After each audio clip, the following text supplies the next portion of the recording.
Ya, kisah Demita. Ini lagu lama yang di-remake ya oleh Demita. Lagu kalau dulu, kalau nggak salah sih ini Bumerang ya dulu. Iya, oke, terima kasih. Saya sapa terlebih dahulu yang sudah bergabung melalui WA di 0855420912. Ada Mas Subhan ya di Surabaya, di Wiradesa maksudnya. Hebat hebat, sangat menginspirasi kisahnya Sukmono. Kejujurannya sebagai pejabat pemerintah patut ditiru oleh pejabat zaman sekarang, keren. Kalau sekarang kayaknya sudah langka ya orang atau pejabat seperti Pak Sukmono. Mungkin ada ya, masih ada lah banyak gitu ya. Iya, Pak Sukmono ini menangani proyek yang luar biasa besar dengan dana yang besar ya untuk pemugaran Candi Borobudur dengan biaya yang waktu itu tidak sedikit, 41 miliar rupiah di zaman itu, di tahun 1970-an ya. Uang segitu banyak banget tuh. Iya, harga rumah saja masih berapa ya, ratusan ribu kayak ya.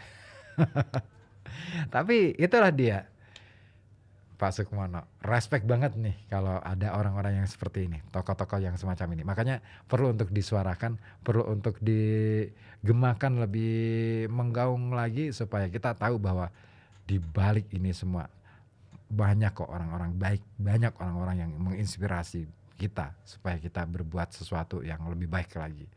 Untuk perbaikan-perbaikan yang kita inginkan, kita dambakan. Gitu ya. Baik, saya lanjutkan lagi kisah tentang Pak Sukmono. Jadi pada tahun 1973, Pak Sukmono ini ditunjuk sebagai pemimpin proyek pelita pemugaran Borobudur yang diperkirakan akan memakan waktu pelaksanaan sampai 10 tahun. Waktu itu dia sudah berusia 51 tahun dan sebentar lagi akan pensiun, 4 tahun lagi. Tapi dia masih ya, gila, keren banget nih orang. Dan ini berarti dia tidak akan sempat merampungkan tugasnya sebagai pemimpin proyek. Karena pemimpin proyek pemerintah tidak boleh berstatus pensiunan. Dengan kata lain, dia tidak bisa kalau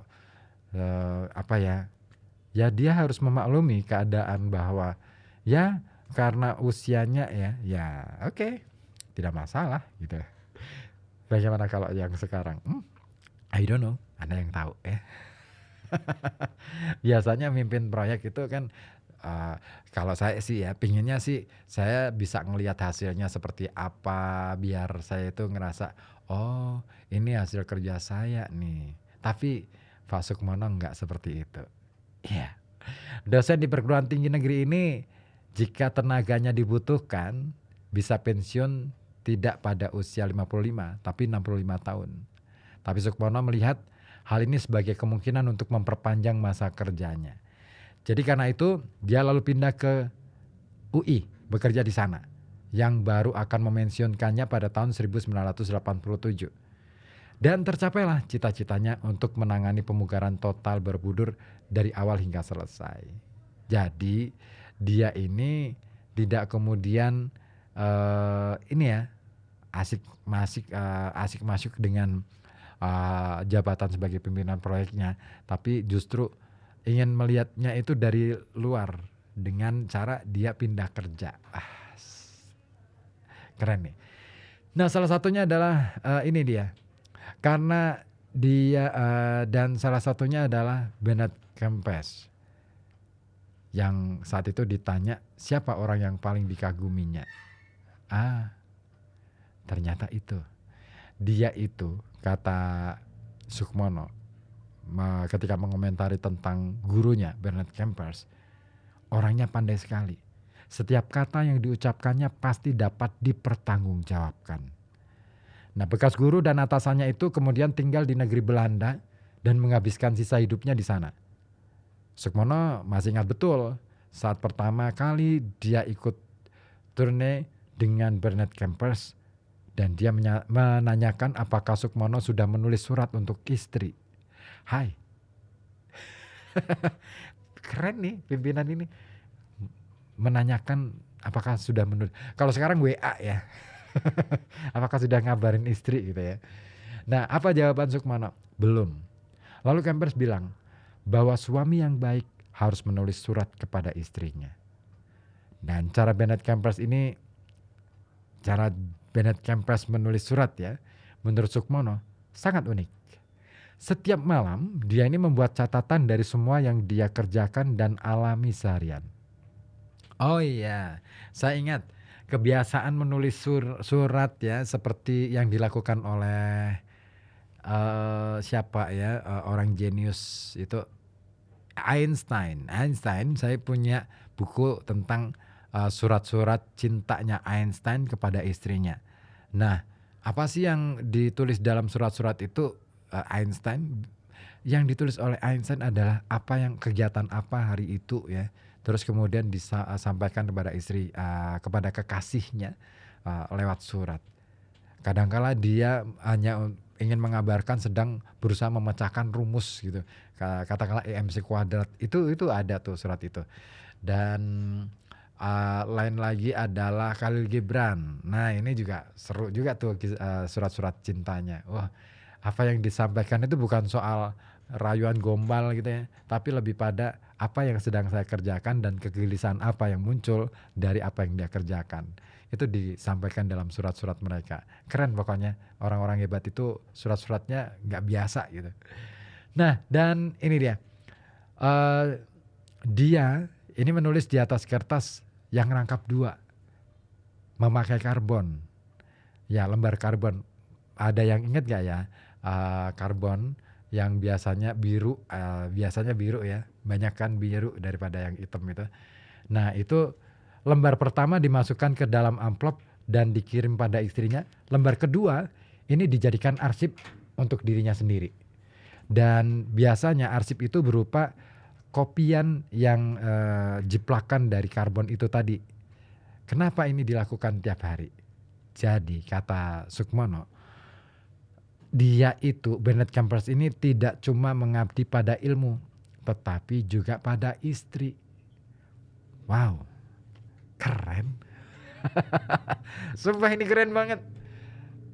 Selama ini banyak suami-suami yang berpikir istri hanya ya penting di rumah, dikasih uang, terus pokoknya tenang.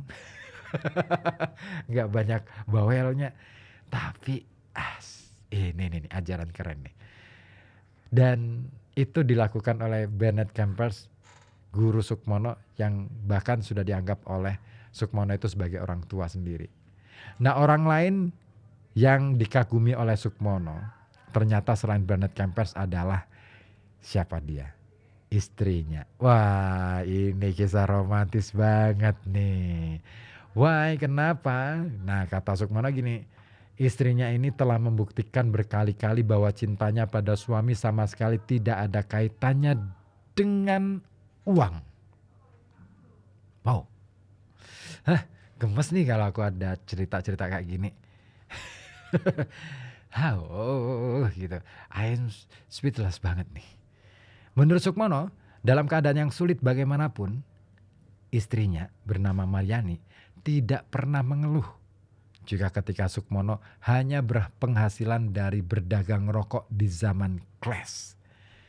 Sayang, setelah beberapa waktu menderita sakit liver, Maryani akhirnya meninggal dunia pada tahun 1983.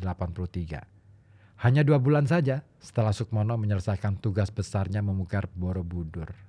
Jadi belum benar-benar bisa merasakan, menikmati hasil karyanya, pemugaran Borobudur.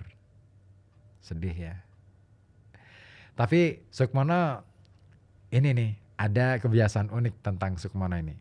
Ternyata Sukmono ini biasa juga pergi ke Belanda. Sejak awal September 1986, dia ini istilahnya diberi tugas ya, diminta sama Universitas Leiden untuk mengajar arkeologi Indonesia di sana selama setahun, jadi dosen tamu. Nah, sebelumnya dia juga pernah menjadi dosen tamu di Amerika Serikat di Universitas Cornell dan Hawaii. Nah, sambil mengajar, Sukmono ini menyusun disertasinya yang berjudul Candi, Fungsi dan Pengertiannya di bawah bimbingan langsung Profesor Zoetmulder. Saya pengen banget ketemu orang ini tapi nggak mungkin. Zoetmulder ini adalah seorang pakar ahli bahasa Jawa kuno. Saya punya kamusnya itu, kamus bahasa Indonesia, bahasa Kawi Jawa kuno yang disusun bersama Robson. Dan tebalnya berapa ribu itu, wow, luar biasa. Saya selalu baca buku kamus itu untuk kepentingan menulis biasanya. Nah, disertasi yang dipertahankan pada tahun 74 itu menjadikan Sukmono doktor arkeologi Indonesia pertama. Dan bagi yang tak terlalu mengenalnya, Sukmono ini sering dianggap orang yang sulit, termasuk dalam soal makan. Ya, dia misalnya selalu menolak jika ditawari makan daging-daging atau ikan. Padahal kalau sudah kenal, dia itu malah gampang. Akunya Pak Sukmono diberi nasi, tempe sama sambal saja, bagi beliau itu sudah cukup. Makannya sangat sederhana ya. Sama dengan guru saya Ahmad Tohari. Beliau itu makan daging itu boleh dibilang nggak sebulan sekali. Lainnya adalah tempe, tahu, sayuran. Sudah. Dan Sukmono pada dasarnya seorang vegetarian. Dia kata Sukmono sendiri ya, seperti yang diakui Sukmono, dia ini kadang-kadang masih suka makan ayam, tapi yang dia senangi hanya ayam goreng mbok berek di Jogja. Nah, ditanya apa hobinya di luar kegiatan dinasnya, Sukmono bingung. Kenapa? Karena waktu masih muda banyak yang menjadi hobinya, tapi sekarang kata dia tidak punya cukup waktu, terutama sejak sibuk dengan proyek Borobudur. Nah, selagi di AMS, Sukmono ini mengaku senang fotografi. Dia juga gemar musik dan suka mainin gitar, ya, memetik gitar. Bahkan sampai punya band Hawaiian ya. Dan setelah kawin, kalau band Hawaiian ya, ini mirip-mirip dengan kisahnya Pak Hugeng nih. Pak Hugeng Iman Santosa ini juga seorang pemain band di musik-musik Hawaii gitu. Dan bahkan pernah rekaman di TVRI. Nah, setelah kawin, dia ini tetap gemar memetik gitar dan salah satu lagu favoritnya adalah La Paloma. Dan seperti diakuinya, dulu ini dia sering mengoleksi perangko. Perangkonya sempat mencapai 5.000-an buah. Gila. Berarti kan suka nulis surat ya. Tapi waktu zaman Jepang, semuanya dibakar oleh adik-adiknya. Kenapa? Karena saya punya banyak perangko Belanda yang bergambar Ratu Wilhelmina. Jadi gitu ya. Jadi masih di zaman Jepang, seorang teman ini memberikan seluruh koleksi perangkonya ke Sukmono. Sayang, koleksi ini hilang entah di mana di zaman revolusi pada waktu itu. Dan waktu menangani proyek Borobudur, Sukmono ini sempat terkena stres karena beratnya tanggung jawab. Dia lalu memulai hobi baru, yaitu mengumpulkan batu akik. Katanya ini disarankan oleh banyak orang termasuk dokter. Kenapa? Kata dokter yang ini ya, temannya Sukmono ya, tidak semua dokter ya. Katanya hobi ini manjur untuk melupakan kesibukan sejenak dan bisa mengurangi depresi atau stres. Namun setelah koleksi batu akiknya mencapai sekopor kecil, Sukmono malah tambah stres. Kenapa? Karena takut. Soalnya ada orang pintar yang bilang bahwa kalau tidak cocok batu-batu akik itu malah bisa membawa bahaya atau penyakit pada dirinya. Gitu ya. Wah, itu tuh ceritanya. Wah, keren ya. Aku respect banget nih sama Pak Sukmono. Gimana dengan Anda? Harus respect dong. Dimus di Karanganyar gabung juga ya. Di sini hujan mendung gelap. Oke. Oh, tadi ya, hujan deras. Oke, nanti lagunya ya saya putarkan. Ada Pak Iwan juga di Api-Api Wonokerto, gabung kembali dari Iwan Api-Api Kecamatan Wonokerto. Request lagu judul. Oke deh. Ada yang mau disampaikan juga? Silakan ya, mau nanggepin apa tadi informasi yang sudah saya sampaikan, kami sampaikan ke ruang dengar Anda.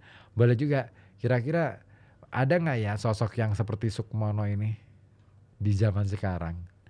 Kalau ada, Anda siapa nih tokoh yang menurut Anda layak untuk disejajarkan dengan Sukmono dalam perspektif Anda? Oke, saya tunggu di sini di 0285424474 ataupun di WhatsApp di 0855420912. Kali ini Bernadia untungnya diminta sama tadi siapa? Dimus.